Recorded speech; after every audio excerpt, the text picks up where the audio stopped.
السلام علیکم ورحمۃ اللہ وبرکاتہ۔ امید ہے کہ آپ لوگ خیر و عافیت کے ساتھ ہوں گے۔ اب تمام لوگوں کا میرے یوٹیوب چینل میں استقبال ہے، خیر مقدم ہے۔ میں محمد وسیم اختر حنفی آج میں پھر سے لے کر حاضر ہوا ہوں کلاس 12 کہکشاں حصہ 2 چیپٹر نمبر 8 جو جیلانی بانو کا ہے۔ آج ہم اس چیپٹر کو آف لائن کی طرح آن لائن میں پڑھیں گے اور اس کے بعد اس چیپٹر کے اندر جتنے بھی سوالات ہیں اس کو حل کرنے کی کوشش کریں گے۔ تو جن لوگوں کو آنے والے اگزام کی تیاری کرنی ہے وہ ہم سے جڑیں اور آنے والے اگزام کی مکمل طور پر تیاری کریں اور ساتھ ساتھ فری میں PDF بھی پائیں۔ اس لیے خود بھی جڑیں، اپنے دوست احباب کو بھی جوڑنے کی فکر کریں۔ آئیے بغیر کسی تاخیر کے اس کی شروعات کرتے ہیں۔ دیکھیں یہ چیپٹر کن کا ہے؟ جیلانی بانو کا ہے۔ اب دیکھیں جیلانی بانو ان کی پیدائش کب ہوئی؟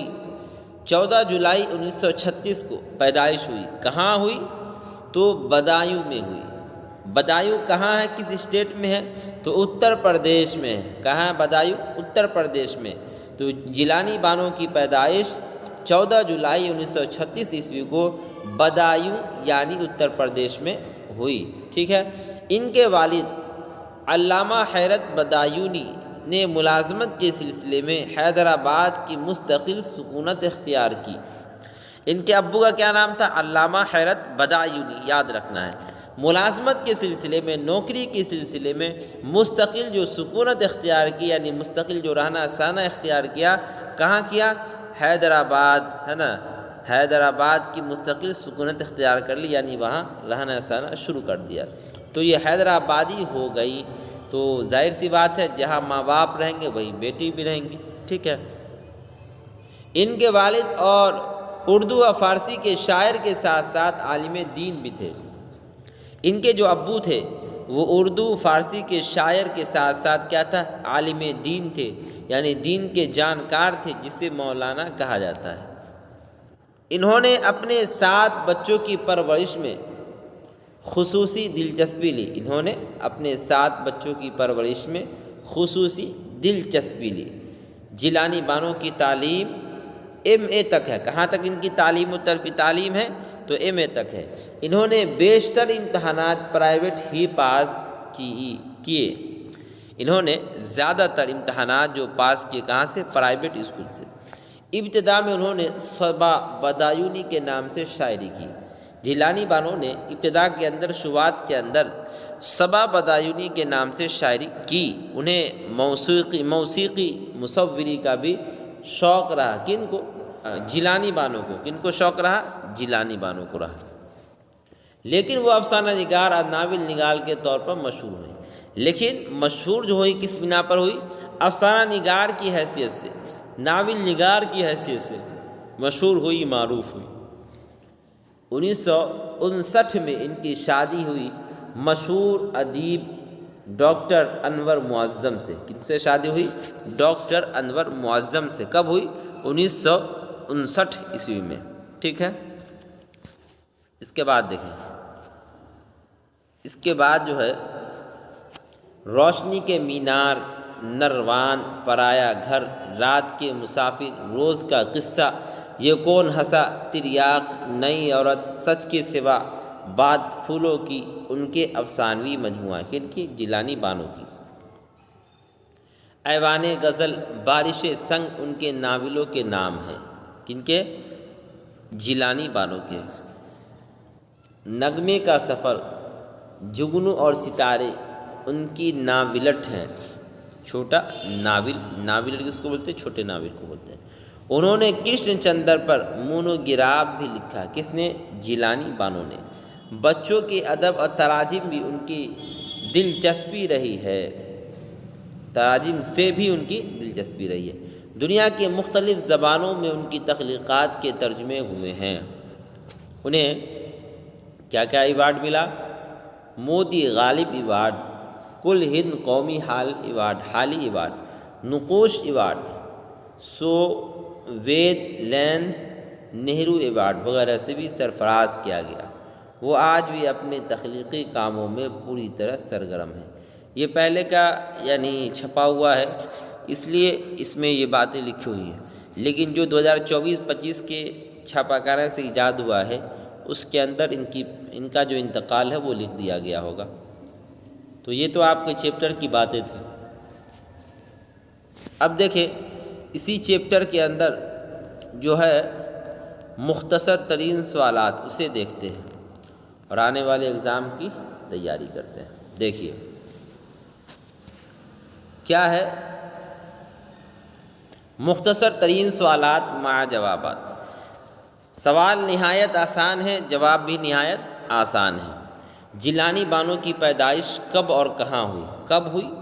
تو ان کی پیدائش ہوئی 1936 عیسوی کو۔ کہاں ہوئی؟ تو بدایوں میں ہوئی۔ ٹھیک ہے۔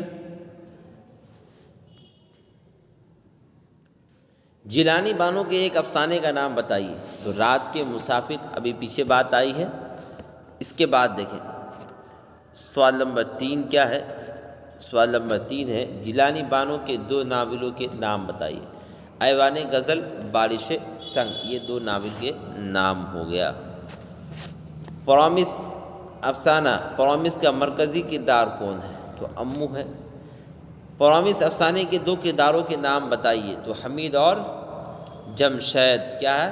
حمید اور جمشید۔ کینسر کا مرض کس کے سارے بدن میں پھیل گیا تھا؟ تو کینسر کا مرض امو کے سارے بدن میں پھیل گیا تھا۔ اس کے بعد دیکھیں کیا ہے،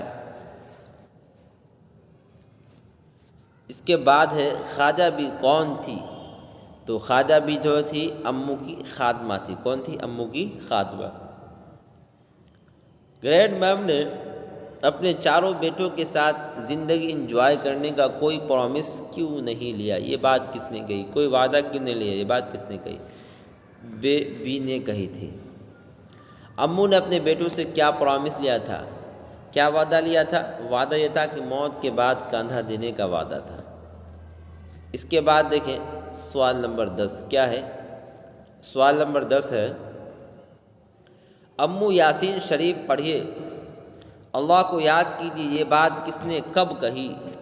بڑی بہو نے نزاع کے عالم میں امو سے کہی۔ نزاع بولتے ہیں جب مرنے کا وقت بالکل قریب ہو تو اس وقت انہوں نے اپنے ساس سے کہی کہ نزاع کے عالم میں امو سے کہی کہ آپ یاسین شریف پڑھیے، اگر پڑھنے کی صلاحیت باقی ہو تب، لیکن اگر صلاحیت نہ ہو تو پڑھنے کی تلقین بھی نہیں کرنی چاہیے۔ اس کے بعد دیکھیں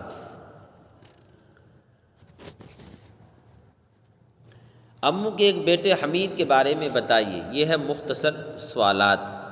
دیکھیے حمید امو کا چھوٹا بیٹا تھا۔ کیا تھا؟ چھوٹا بیٹا تھا۔ امو کے باقی 3 بڑے بیٹے تو ڈاکٹر انجینئر بن کر امریکہ چلے گئے تھے، لیکن حمید کی طبیعت پڑھائی میں نہیں لگتی تھی۔ سارا دن نکمے دوستوں کے ساتھ گھومتا رہتا تھا۔ کئی طلبہ یونین کا جھنڈا تھامے سڑکوں پر گھوم رہا ہے۔ کبھی طلبہ یونین کا جھنڈا تھامے سڑکوں پر گھوم رہا ہے تو کبھی کسی سیاسی پارٹی کے ساتھ نعرے لگا رہا ہے۔ پھر ایک دن معلوم ہوا کہ وہ کسی سیاسی پارٹی میں شامل ہو گیا، یعنی اس سے مل گیا۔ امتحان قریب آنے پر اسٹڈی کے لیے ابا جب اس کو تاکید کرتے تھے تو وہ کہتا تھا کہ مجھے اس سال امتحان نہیں دینا ہے بلکہ الیکشن کے لیے کام کرنا ہے۔ اس طرح وہ تعلیم سے بالکل محروم رہ گیا۔ ٹھیک ہے۔